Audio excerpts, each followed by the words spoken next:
Okay, so let's talk a little bit about energy diagrams, okay? So we can represent reactions and mechanisms by drawing structures and drawing intermediates, all right? But sometimes we want to understand the energetics of a reaction. We want to have a good feeling for how the reaction takes place and the relative energies of the possible intermediates that we can form, all right? So let's take a look at a simple reaction. All right, so that we've already learned, I'm going to take an alkene. I'm going to treat this alkene with HCl, and then we can know what the product we form is, right? HCl adds an H and its chlorine across the double bond, and we follow Markovnikov's rule, so we're going to add the chlorine to the more substituted side, all right? So if we draw out this mechanism, when we have HCl, that means we have an H plus and we have a Cl minus, right?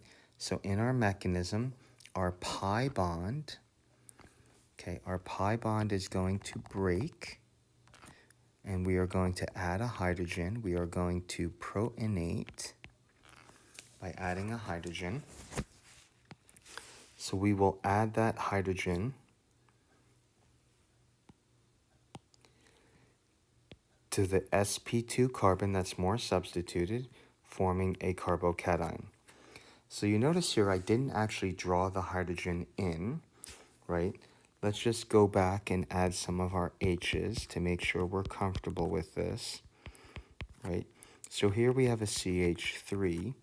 So another way to draw this intermediate that I'm forming, right? We had two H's to start, one H on top, and our CH3 and our pi bond.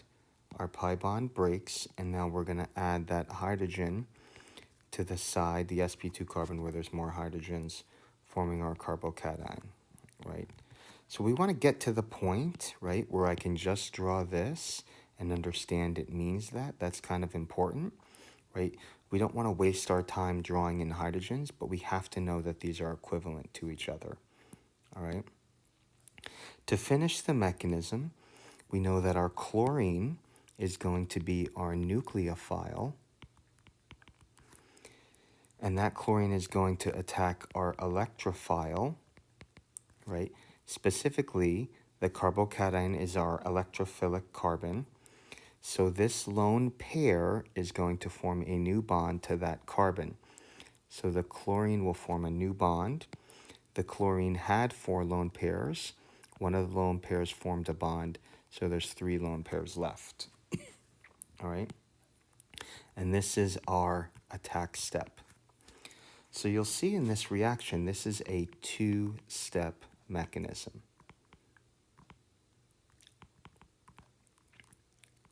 Two-step mechanism.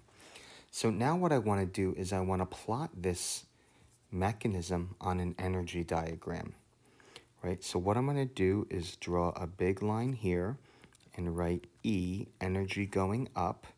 So energy increases as we go up, and our x-axis is going to be our reaction coordinate, okay? Our reaction coordinate, and that's basically how the reaction takes place. So I can draw a line here to start, and that represents our starting materials, our alkene and our HBr, all right?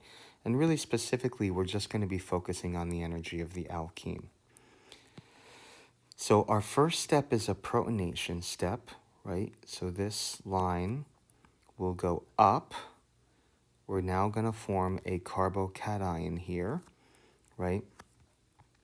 And we know that that carbocation we're going to form is this structure here. So this carbocation is an intermediate.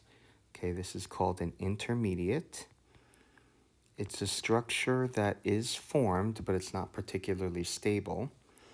And then the second step of the mechanism, that is now going to react, right, to form our final product here. And our final product is our 2-chloropropane. So this is our energy diagram representing this reaction, right? Now remember, when we talked about sort of our first step here, remember it was theoretically possible to form this carbocation, but we know that didn't happen because it's not stable. So or it's not as stable. So if we plotted that out on here, this carbocation would be much higher in energy over here.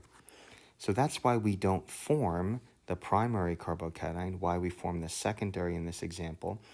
It's because this primary carbocation is much less stable, it's higher in energy than the secondary, right? So when we're drawing our energy diagram, we don't have to include this because it's not forming a lot, right? So we don't have to include that. So I'm just going to go back. Oops.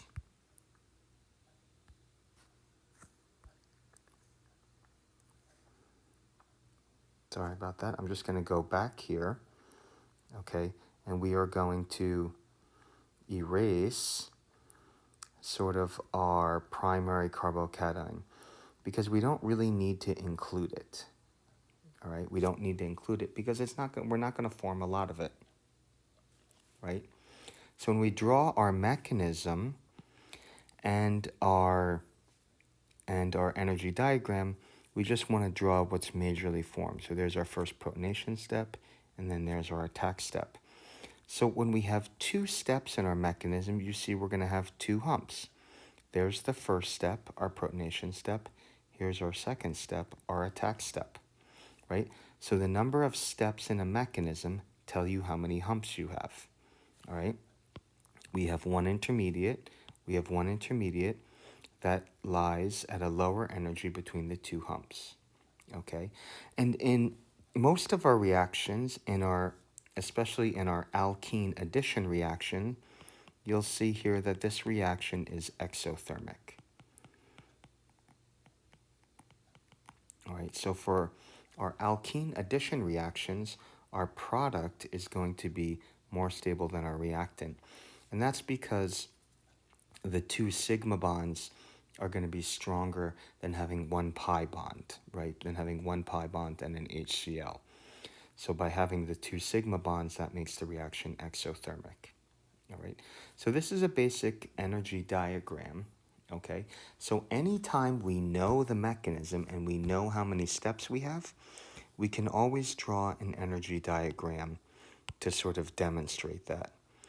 Right? If this was a three-step mechanism, we would see three humps. And with an alkene addition reaction, our product is going to be more stable, lower in energy than our reactant.